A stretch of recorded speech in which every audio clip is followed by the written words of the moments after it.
Hey everybody, back to another episode of What Was I Saying? And today is going to be a rant.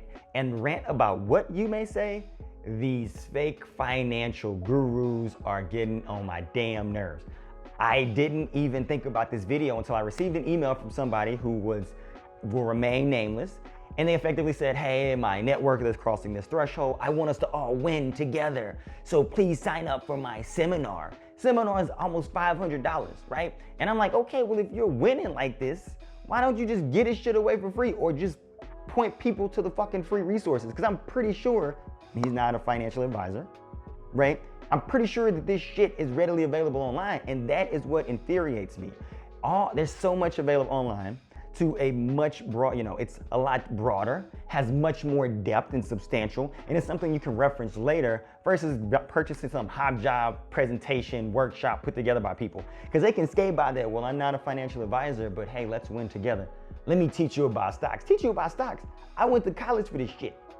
Did my bachelor's and master's degree in finance. I give away the game for free. I'll point you in a direction for free. Anybody comes to me, I'll give it away for free because a lot of that fear is the unknown. People don't know how to navigate the space. You don't need to be paying $500 for a session to learn how to invest. Hell no. Basically, here's the key takeaway.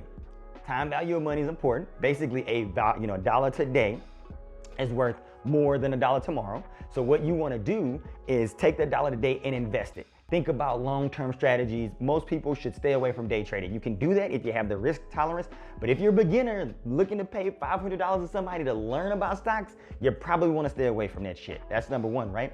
And then just practice a consistent habit of investing. Just keep on putting some money in there, keep on putting some money in there. And over time, the markets on average go up. Now you could, based on timing, you might have a down year. You might be looking at the end of your 30-year period, the markets go down. Like in '08, a lot of people were looking to retire and their portfolios crash. Now, technically you should wind down your equities exposure. The older you get, the closer you get to retirement. You should kind of figure out how much you need, figuring out your medical bills and etc., and have a dollar amount. And then you're looking for fixed income investments that are just gonna kind of be dividend, like coupon payments, or more of, hey, here's the cash flow coming in. You're not really looking for appreciation at that point.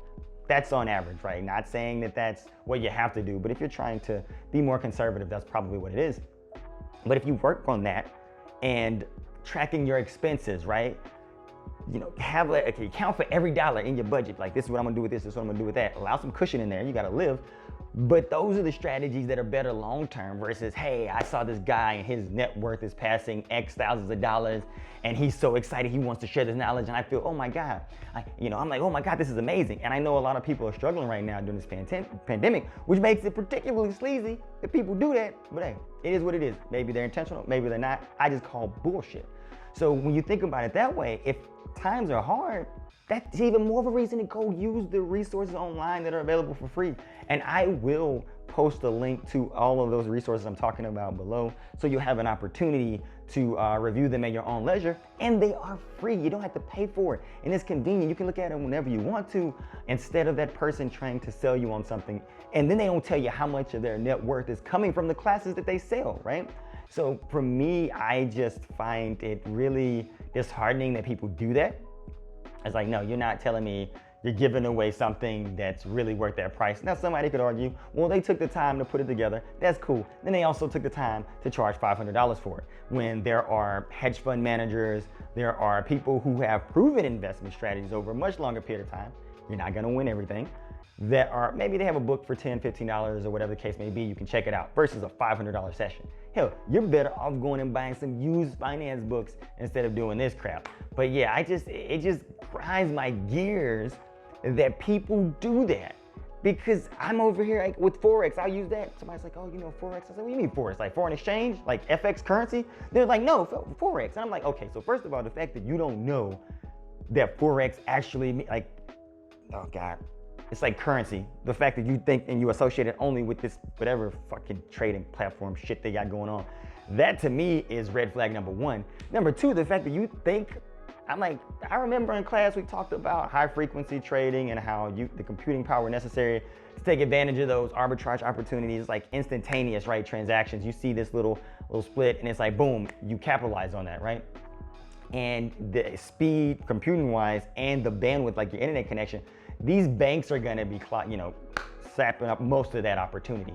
And then at our level, you might find a few here or there that are gonna give you a nice bump, but on average, you're probably not gonna see these types of swings.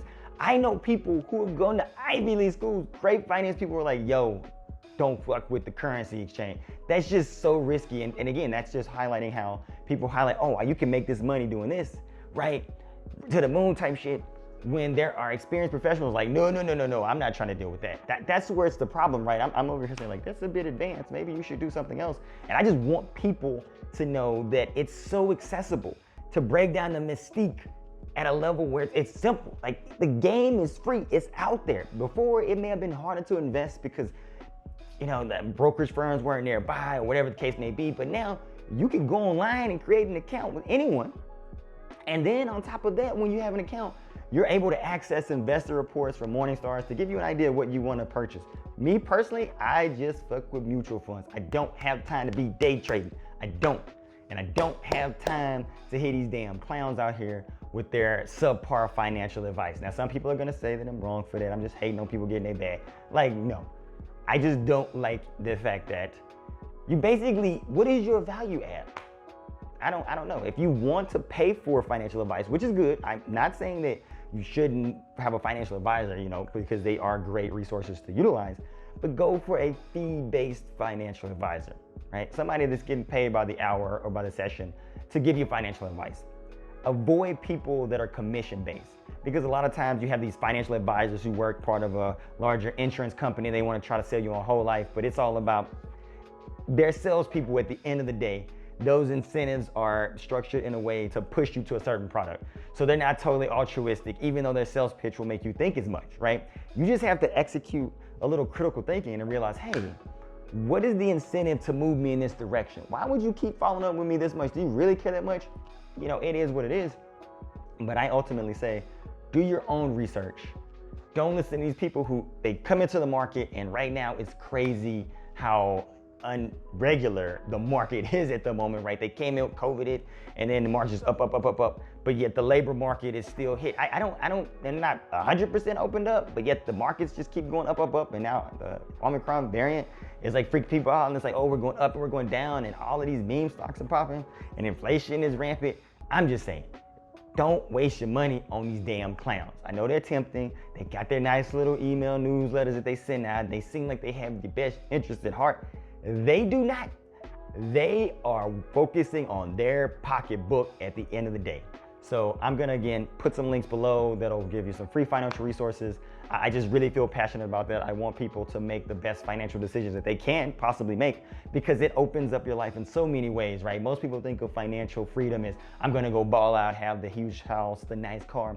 But it's really about taking your life back and putting yourself in a position where whatever job you're working, whatever position you're in, you do it because you love it, not because of an obligation to the bills and the debt that you created for yourself.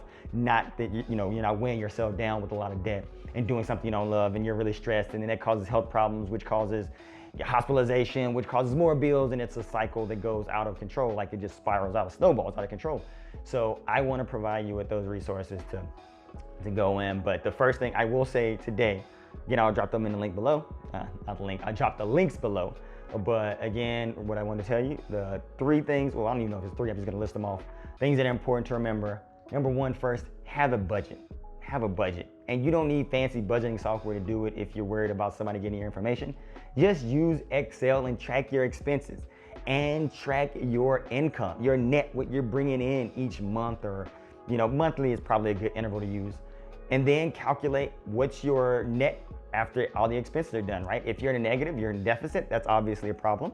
If you're in, surplus, then figure out where you can probably carve back a little bit, and where you can do some investing, right? So once you know what your net, your take home is, then you wanna start developing strategies around what are your fixed costs, what are the things that are variable, and finding out ways that you can reduce your cost structure, your expense basis, right? So that you have more money available to invest for the future, or just set aside for a rainy day, right? And then once you've got your budget in order, then you start looking at, hey, I want to invest for the future. Let me look at these platforms online and do some research. So that's it for today. Just what grinds my gears, all of these shitty, fake financial people that are peddling this advice, which is readily available online for free. by much more credentialed individuals that are asking for a fraction, if not nothing at all. And so I think you're just not providing something that's worth that much, right? But they do capitalize on a niche, and hopefully somebody that was gonna pay for a course today, they saw this video and decided not to. But until next time, you all take care.